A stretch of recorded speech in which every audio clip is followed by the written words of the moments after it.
Just because the lockdown has been lifted, it does not mean that we have won the fight against COVID-19. The battle continues, and it is time that we take a pledge to act as responsible citizens by continuing to follow the 3 golden rules of wearing masks properly, maintaining 2-meter distance from others, and frequent hand washing. The responsibility now lies with us to slow the spread of COVID-19. By protecting yourself, you protect others.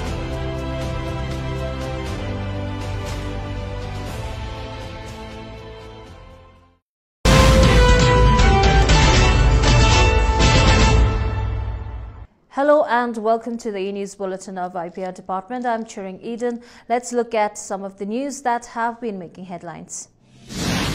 According to the latest COVID-19 status provided by the State Health Department, a total of 30 positive cases were reported on Sunday.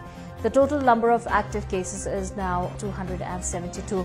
Total cured and discharged stands at 3,184 and cumulative total at 3,597. A total of 54,282 tests have been conducted so far and 60 persons have died from the disease. 3 persons are currently admitted in the ICU. It was also informed that 1 COVID-19 death has been recorded in the state on Sunday. A 78-year-old male resident of Upper Burtuk passed away at around 3:30 p.m. on 17th of October. He was admitted to the STNM hospital on 16th October and had comorbid condition. Chief Minister Prem Singh Thamang laid the foundation stone of Kali Darshan Yatra at Gari under West Pandam constituency on Saturday. The function was also attended by Speaker L.V. Das, Minister B.S. Pant, MLA B.K. Sharma and other dignitaries, along with the public of West Pandam and Renok constituencies. It may be mentioned here that the Kali Darshan Yatra project will be developed by Tourism and Civil Aviation Department and would comprise of a walking trail of 300 meters approximately. Development of cave area, landscaping and beautification at Takeoff Point and Mandir area. While addressing the gathering, the Chief Minister said that the place has huge potential of strengthening the economy of the people as well as in generating employment opportunities. He said that the state government has been working collectively for the development of rural areas and also suggested ways to explore the tourism potentials and include the region in the tourism map of the state. Speaker State Legislative Assembly L.V. Das attended a Bhumi Pujan ceremony of the 2 integrated processing units of Sikkim IFFCO Organics Limited in special presence of Minister Loknath Sharma at Rangpo on Sunday. It may be mentioned that the foundation stone was laid by Chief Minister Prem Singh Thamang on 22nd of December 2019 in the presence of Union Minister of Agriculture and Farmers Welfare Government of India, Narendra Singh Tomar. The integrated processing units will be processing and packaging the high-value crops and market them outside the state once it is established and has been envisaged to ensure that the farmers of Sikkim will get the rightful market for their produce both nationally and internationally. Minister Loknath Sharma convened a press conference at his chamber on Sunday to highlight various incentives, policies and initiatives of the state government under Agriculture and Horticulture Department to augment the farming community in the state. He informed that the state government has decided to launch the additional incentive scheme for focus crops, namely large cardamom, ginger, turmeric, orange and buckwheat, in order to encourage the farmers to increase production. He also spoke in detail on the state government's plan to convert all the barren land into a cultivable one, adding that approximately 5,400 hectares of land are lying barren, which will soon be converted into a cultivable and productive one.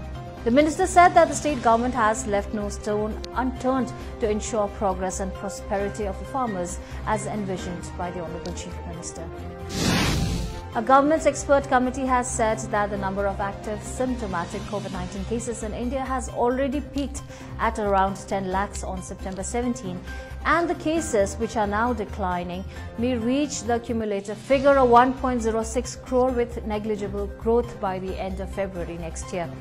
It means the pandemic can be controlled by early next year with minimal active symptomatic infections in February 2021. Releasing its projection based on a mathematical model, the committee, however, said this number would start rising again if proper practices of masking, disinfecting, tracing and quarantine were not followed. It has been warned that any laxity during festivals or winter will lead to an increase of 26 lakh coronavirus cases within a month.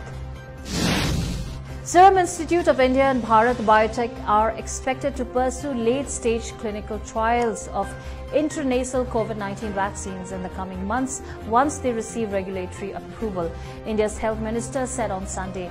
Dr. Harshvardhan said that the late-stage trial generally involves thousands of participants, sometimes 30,000 to 40,000. Of the vaccines currently in phase 3 trials, all are administered by injection, according to World Health Organization.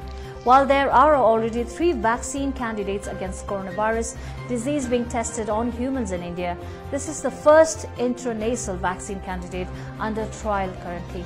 Hyderabad-based drugs and vaccine research and manufacturing company Bharat Biotech has entered into an agreement with Washington University and St. Louis University for the trials of the nasal vaccine candidate. Under this, it will conduct trials, produce and market an intranasal vaccine for COVID-19. While phase 1 trials would be held outside the country, further stages of the trials will be conducted in India after the company receives regulatory approval.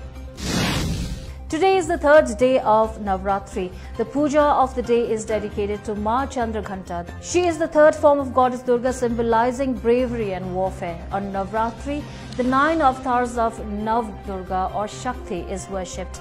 Navratri days are considered as the most auspicious by Hindu devotees across India. Navratri and Durga Puja are celebrated across the country, and each region has its own unique rituals and festivities. But the common factor binding all is the worship of Shakti. That is all we have for today. Please like and follow our Facebook page. That is the official page of Government of Sikkim for the most authentic news and information on recent developments in the government and the state. Please continue wearing masks, wash hands regularly and maintain safe distance while heading out. Our fight against COVID-19 continues. Thank you for tuning in.